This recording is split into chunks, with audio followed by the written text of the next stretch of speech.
Chapter 1. One morning, Warble feels the nascent onset of an epiphany. Or is it the 3 boxes of Pop-Tarts he had for breakfast? Only his proctologist knows for sure. Mary, a man can only wear so many clothes, live in so many houses, eat so much food, and drive so many cars. Finally, Warble, Mary says, thinking her husband is willing at last to downsize his stable of automobiles to just 1 or 2.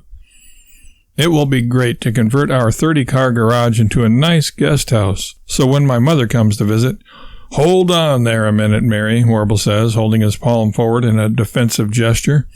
"You're always jumping to conclusions. I didn't say I was going to get rid of all of my cars. It's just that I've come to the realization that a man doesn't need a different car for every day of the month. I figure 7 cars, after all, 1 for each day of the week, would do me almost as well. And that will allow me to fire one of my mechanics, saving us a fortune." "You call minimum wage a fortune?" Mary asks, shocked. "Most definitely, Mary," Warble confirms. "It is a fortune, to Juan.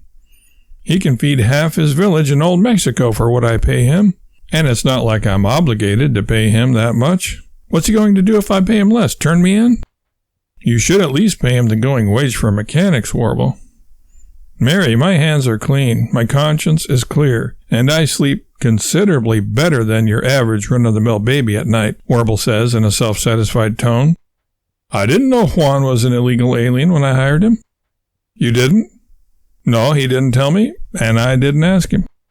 "But you know now," Mary prods, trying to awaken Warble's dormant conscience.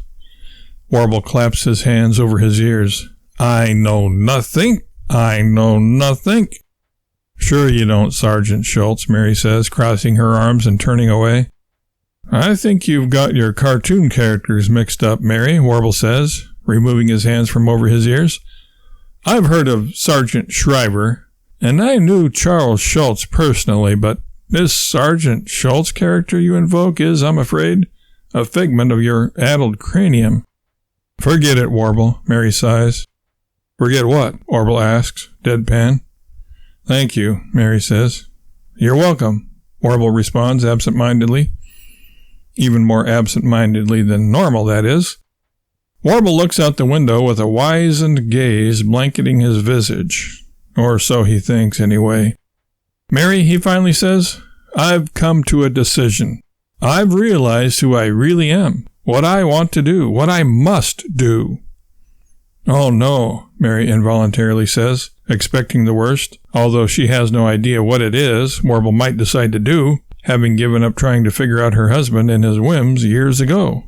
"Oh, yes," Mary, Warble says, "I'm going to become a philanthropist."